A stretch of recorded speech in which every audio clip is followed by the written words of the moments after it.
Assalamualaikum warahmatullahi wabarakatuh, sahabat UMKM semua. Syukur alhamdulillah kita bisa ketemu lagi di hari ini acara podcast di UMKM KDK ya, KDK Podcast.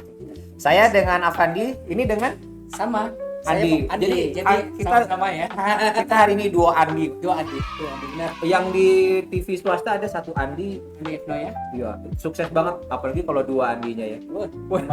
Iya, double Andi. Kita acara hari ini kita akan membahas sedikit tentang apa itu legalitas usaha UMKM. Menarik ya. Ya. Tema kita hari Jadi ini ya. penting banget kenapa kok ada kita ngebahas materi legalitas agar UMKM tuh sadar aturannya dia atau kewajibannya dia sebagai UMKM itu apa saja harus dia penuhi ya, untuk menjadi UMKM yang legalitas. Jadi kita akan membahas sedikit UMKM apa yang perlu yang sahabat UMKM perlu untuk legalitas UMKM untuk usaha Bapak Ibu semua. Jadi kira-kira Pak Andi Iya. kayak manggil diri sendiri saya nih. Kalau orang Minang biasanya tuh mo ya. Senang mo. Gimana mo? Jadi kita sama-sama mau. Oke. Jadi kira-kira nih Pak, kalau kita ngomong legalitas itu ada berapa Pak legalitas? Jadi legalitas usaha kayak ini ya sebenarnya cuma ada dua. Ada dua. Secara Ada garis dua besar ada jenisnya dua nih. ya. Ada dua. Secara garis besar ada dua. Oke. Pertama Yang pertama izin administrasi izin administrasi. itu yang sifatnya opsional ya. Oh siap. Jadi Yang- sifatnya operasional itu sahabat semua ada namanya izin administrasi ya sifatnya Jadi- operasional. Yang kedua Pak Yang kedua namanya izin edar. izin edar. Oke, Ini- jadi ada dua izin administrasi sama izin edar. Nah bedanya kalau izin edar ini khusus produk yang dikonsumsi. oh siap. Jadi produk-produk yang Ya, langsung konsumsi bisa nih, kayak yang di depan ini ya. Kayak depan ini Yang ya. tiga nih, ya. Artinya begitu dibuka bungkusnya dia bisa langsung dikonsumsi dimakan di. Bisa langsung dimakan atau yang setengah jadi ya. Atau Kan ada yang jual keripik. benar.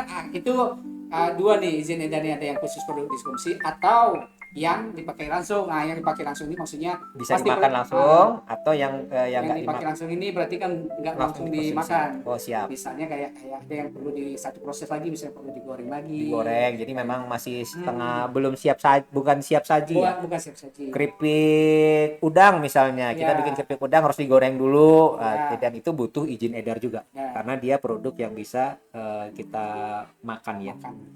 Ini menarik ini topik hari ini. Nah terkait dengan izin kita dalami lagi nih. Boleh. Izin yang administrasi atau tadi apa namanya Operasional ya. Nah ini kira-kira maksudnya gimana Pak? Jadi izin administrasi ini merupakan legalitas Hmm? yang memuat bukti sah adanya Bukti usaha. sah. Ya. Bukti sah adanya usaha. Sebuah Jadi usaha, apapun kita punya usaha nih, misalnya saya punya bengkel, harus ada izin administrasinya. Terus izin administrasi Oke. ya. Jadi apapun usahanya, Ya. punya bengkel, punya salon, Ya. cukur rambut, Ya. yang sifatnya jasa atau produk makanan Atau juga. produk makannya Produk juga. makanan Jadi juga. dia butuh izin administrasi. Oke.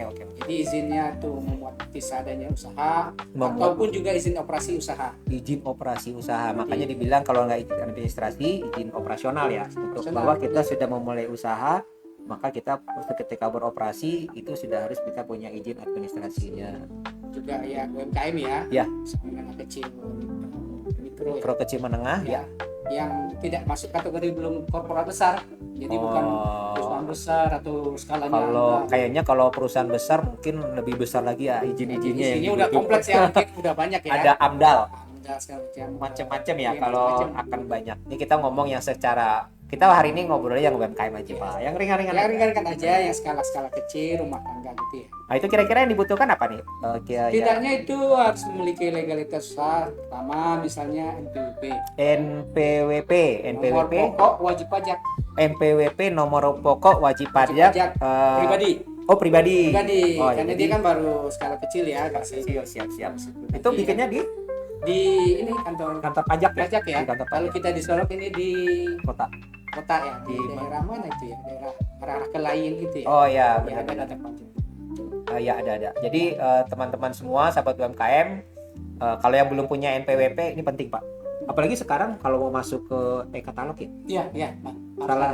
Salah satunya syaratnya adalah NPWP. Nah, sahabat UMKM mau jualan online nih, terus mau menawarkan produknya ke pemerintah, Nah itu kita ada sekarang namanya e-katalog, dan salah satunya yang harus dimiliki oleh pelaku usaha semua adalah NPWP, diurus ke dinas pajak. Kita nggak bakal ribet, nggak. Enggak ya? Kalau khawatir kawan-kawan UMKM ini pergi ke situ, enggak.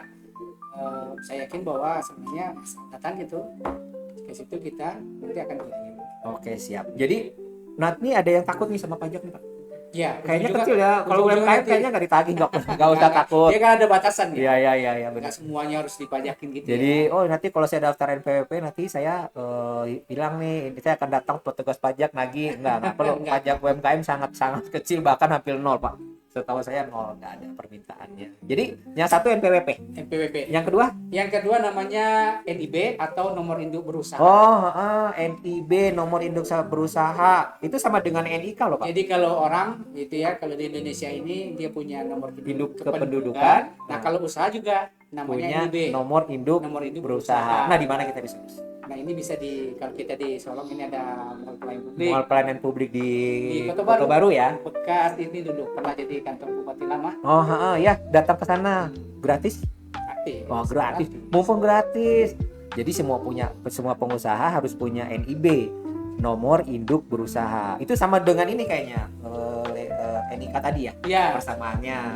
Jadi semua berarti satu orang cukup punya satu orang punya satu, nanti usahanya boleh banyak. NIK-nya satu tapi turunannya boleh banyak nanti dibeda sama KBLI-nya yang berbeda nanti ya. Nanti ada materi khusus tuh untuk NIB. Setelah ini ya. Iya, nanti ada ininya yang kita bahas. Kita kupas satu-satu sesi khusus untuk bagaimana mengeluarkan NIB. Nah, yang berikutnya Pak. Yang berikutnya ada HKI merek atau hak kekayaan atas intelektual. Merek jika usaha itu milik merek. Oh iya, semua usaha punya merek. Mas, merek kan yang membedakan ini antara produk asal. Ini mereknya? Ini misalnya contoh bawang goreng. Barito ya. Iya. Nah, ini mereknya? Ini mereknya Yamera. Nah, gitu ya. Pisang lumer. Lucu juga ya punya usaha nggak punya merek. Iyalah. Tapi ada kue yang enak tuh. Kue apa? Adalah pokoknya nyari aja ke situ, bungkusnya gini-gini ya repot. Malah produk orang yang diambil. Benar-benar. Jadi memang kita perlu mengurus HKI, hak atas kekayaan intelektual. Itu ke Kemenkum kalau nggak salah, ngurusnya di Kemenkum di Padang. Dulu pakai HAM ya, sekarang udah bisa. Iya, sekarang udah bisa fungsi. Jadi dulu ada Kemenkumham, sekarang Kemenkum. Jadi merek kita dilindungi. Karena ada kasus memang merek yang hilang Pak, diambil sama orang. Itu ada kita di Solok ada tuh. Ada salah satu usaha udah besar, lalu merek karena dia tidak dilindungi secara hukum akhirnya diambil sama merek orang lain, dia ganti nama. Kasian banget kan, sudah besar lalu ganti nama. Nah, jangan terjadi sama sahabat UMKM semua. Lindungilah merek kita gitu loh, karena yang penting itu adalah merek sebetulnya. Justru itu buruan. Iya, daftar dulu siapa yang ngunci dulu dia yang punya gitu. Tapi ketika udah besar harus ganti merek kan, kita branding ulang Pak, perkenalan ulang, nyari pasar ulang. Jadi sudah 3 nih. NPWP, NIB, HKI, lalu terus yang terakhir keempat izin itu ada namanya SIUP. SIUP ya. Surat izin usaha perdagangan. Ya kalau usahanya dagang ya. Kalau ini produk ini untuk didagangin, bukan untuk dipajang aja ya. Jadi setelah dia punya merek, tujuannya apa? Untuk diperdagangkan. Jadi dia juga punya harus. Jadi legalitas usaha ini memang sama kalau kita nggak punya legalitas usaha kita takut Pak. Aman. Ibarat gini deh, sahabat UMKM, kita udah lahir nih, terus kita nggak punya akte kelahiran, terus kita nggak punya KTP, nggak punya ijazah, itu mau kemana-mana takut. Kita mau pergi kemana-mana nggak berkembang, nggak punya identitas. Jadi memang perlulah kita membahas memiliki legalitas usaha. Walaupun saya usahanya masih kecil nggak apa-apa. Anak kecil juga udah punya akte kelahiran, udah punya surat lahir, kenapa kok usaha kita enggak? Bisa dilindungi nanti Pak secara hukum gitu, secara hukum, dan pemerintah juga bisa nolong.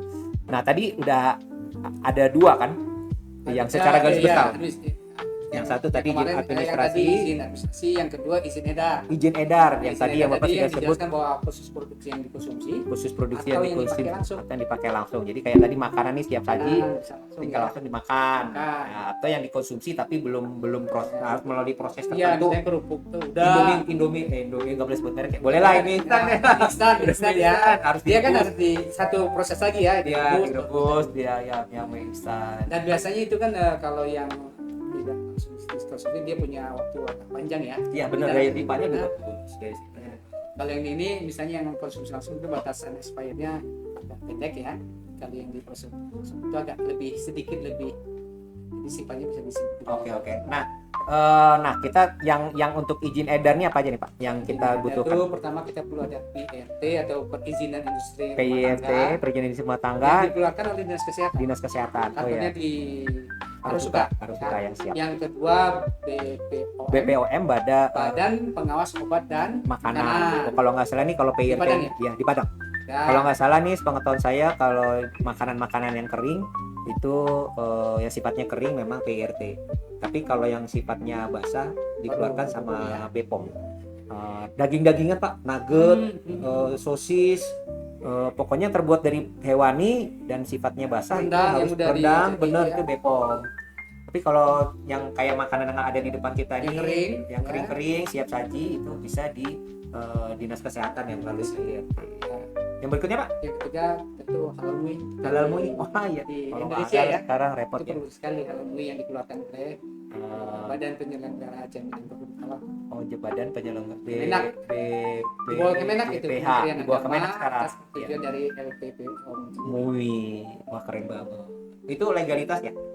Jadi memang penting banget. Sahabat UMKM, berarti ada dua secara garis besar kita bisa ngambil. Yang pertama izin administrasi, yang kedua kemudian izin edar.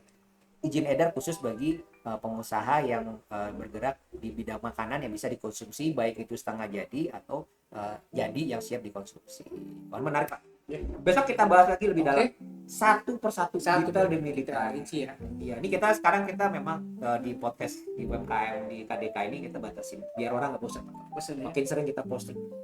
Jadi kita bikin penasaran atau ada yang pengen tahu lebih detail tentang apa itu BPOM, bagaimana mengurus halal, BPOM atau izin edar dan yang lainnya, silakan di kolom komen ya.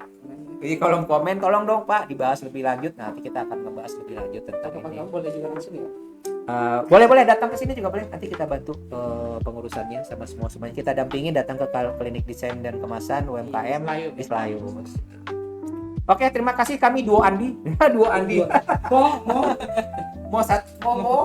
Duo Andi mengakhiri dulu kegiatan kita hari ini. Mudah-mudahan bermanfaat dan bisa berguna buat sahabat UMKM semua. Oke, bye UMKM maju.